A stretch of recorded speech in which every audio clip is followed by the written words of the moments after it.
Guys, this video is sponsored by Premier Fight Picks. Bardia Helmy is a top MMA handicapper. He's got a 70% winning record publicly tracked over 2.5 years. If you like to bet on fights and you're looking for help picking the winners, visit Premier Fight Picks to subscribe. With Jake Paul versus Ben Askren, Bellator 257, and UFC Fight Night Whitaker versus Gastelum all scheduled for this weekend, it is the perfect time to sign up.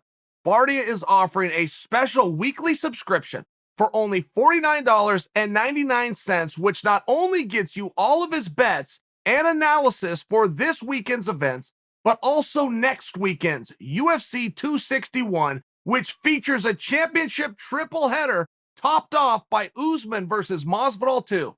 That is less than $13 a card. If you like to bet on fights and you're looking for help picking winners, visit PremierFightPicks.com to subscribe. Bardia also gives out free bets on Instagram. Follow him at Premier Fight Picks. Go check him out. Oh my goodness. Ben Askren, Jake Paul. Guys, this thing just got better, okay? Today, right now, is Wednesday. By the time I get this to you, it's probably going to be Wednesday night. So I just want to set this. It takes a few hours for me to make these and get this out to you, but it's very relevant at the time because the open workout for Askren Paul just happened. And I want to make sure that you guys know we are going to be right here, but we're going to be live on YouTube. We're going to be doing a piece. I'm going to watch Paul. I'm going to watch Askren, and I'm going to talk to you guys the entire time. I can't show the fight. Those rights are owned by Triller, but I will be watching the fight, and I will be your announcer bringing you along. So make sure you're here live. As soon as that fight starts, boom, push YouTube, watch old Chael. But here's what I want to tell you. I thought we were all done. I thought we were done talking about these guys. What would I possibly have left to talk about? The fight's going to happen. We'll recap it. It's kind of the way that goes. Well, no, because they had an open workout. Now, the open workout was a bit of a treat for me because I didn't know what was going to happen. It was 2 hours long. Everybody on the card came out and did an open workout. I'm a Frank Mir fan. I got to see Frank Mir training just by example. So it was one of these things, but Askren looked very good in the open workout, and he looked so good that people have been messaging me, both my personal friends with text message, but also on social media. Big Twitter guy. If you guys ever need to get a hold of me, come to Twitter.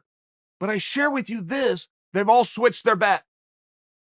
They've all, Chael, you're crazy. Oh my goodness, Chael, I see it your way. Ben is going to absolutely demolish this guy. Now, as much as they are right, as much as Ben is going to go in and win this match, it is perplexing to me how you can gain that by watching a guy hit mitts in a lobby of a hotel for 15 to 20 minutes 3 days before a competition. I mean, I can't get over that. I can't get over that we're trying to bring karate into the sport. And I say karate because you can get a belt advancement, and you do get a belt advancement in karate for something known as kata. Kata is shadow boxing. It's great for judging form. It's great for understanding movements and techniques, and if they're done effectively. But when Ben is hitting mitts, it's no more than kata. And I only bring that to you because all the people that picked against Ben in the first place picked against it because they saw Paul in a practice room on a heavy bag, and Ben in a practice room also doing something that wasn't the sport of boxing.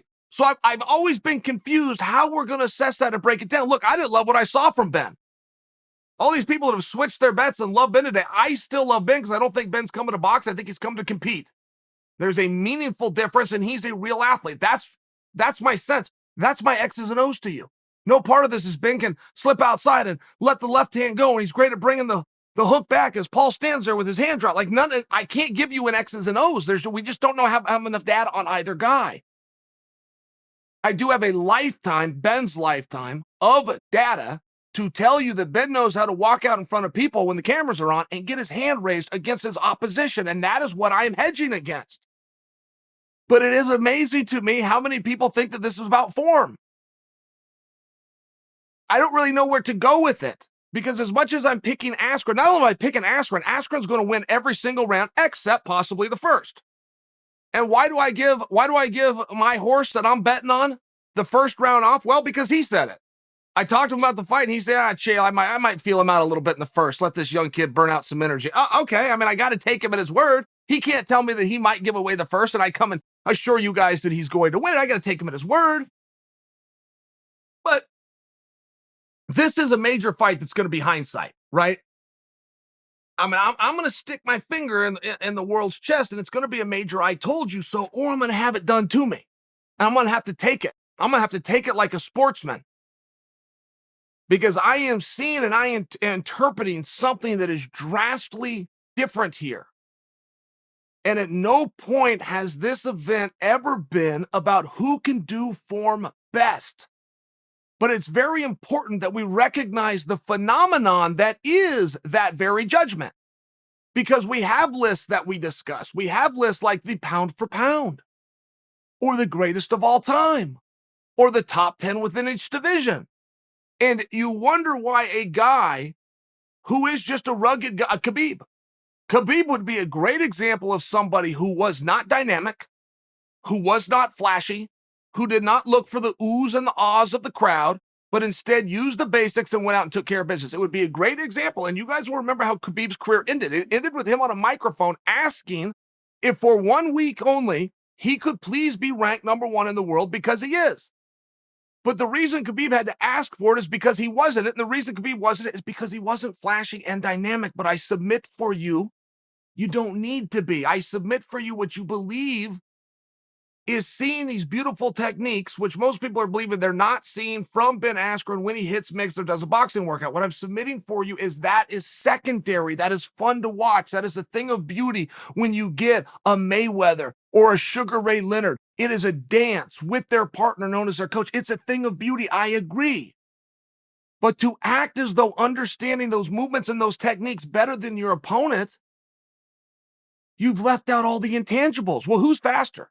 Guys, I can give you perfect technique right now. Do you see how I slipped? Is any of you think this is going to work? Okay, no, you don't. You think it needs to look more like this, but I've just proven my point. I've proven my point that speed matters, right? Okay, what about distance?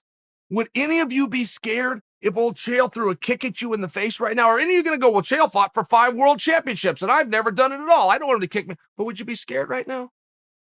No. Why? Well, now I've established, as silly as that may be, that distance matters. And then what about power? What if you get into a dust-up and you get hit 3 times, you hit the guy 3 times like this, and he hits you 1 time? I mean, you see the difference? So now that we've established that intangibles that are more difficult to see and have nothing to do with form or kata or shadow boxing, when we start to understand how obvious it is that those variables matter, then we start to come back to the old Team Quest philosophy. One of the world's great gyms who never gave out a belt. Not a white belt, a purple belt, a blue belt, brown belt, black belt, green belt, yellow belt. I don't know what color belts come in. They didn't give a goddamn one of them out, but we had 3 big, fat gold ones that were ours. Evan Tanner had a championship. Dan Henderson had 2 Pride championships. Randy Couture had a championship. This is off the top of my head. We didn't have any other belts in the gym because we didn't believe that the technique mattered. We didn't believe the understanding mattered. We didn't believe who was better according to the media mattered. We wanted to know who could beat who. The only thing that mattered was the performance. And I bring that to you because there is nothing favoring Ben Askren here. Nothing. He does not have the form of Paul. I don't think he has the speed of Paul. I don't think he has the power of Paul. And I just told you guys those are important things. He most certainly doesn't have the youth. He wouldn't have the motivation. I mean, Ben hasn't ran all over the world making a fool of himself. He doesn't have that same motivation. This isn't a I must win. This is a big paycheck, and it's going to change the lives of the Askren family. It's a good thing. Get in there and get out as quick as you can. It's not as though he plans to come out and do a whole bunch of these things. It's pin me, pay me. How do I pick Ben? I mean, everything I just said is true. How do I pick Ben? Because this is about competing. It's about competing every single time. Let me give you guys one more Team Quest story. Since we're on the topic of Team Quest and competing, let me just give you a story. When Team Quest, you guys will like this if you stayed with me, but when Team Quest opened up, it was in a strip mall, big strip mall. We had restaurants, we had hair salons, we had a hardware store, we're all sorts of businesses, and we sat in a little corner place here.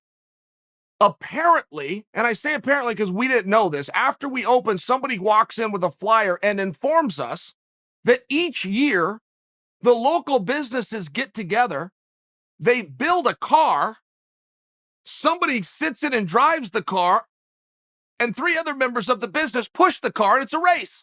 That they shut down the whole streets outside. They're going to shut down 3rd Street in Gresham, and these businesses are going to enter their car, and it's a big deal. It's a parade. People come out. People leave work early. We're going, what? Okay, we'll enter. Then we get to find out that one of those little strip malls, one of those little hole-in-the-wall places, was an aeronautics company owned by Boeing, and that they had never lost.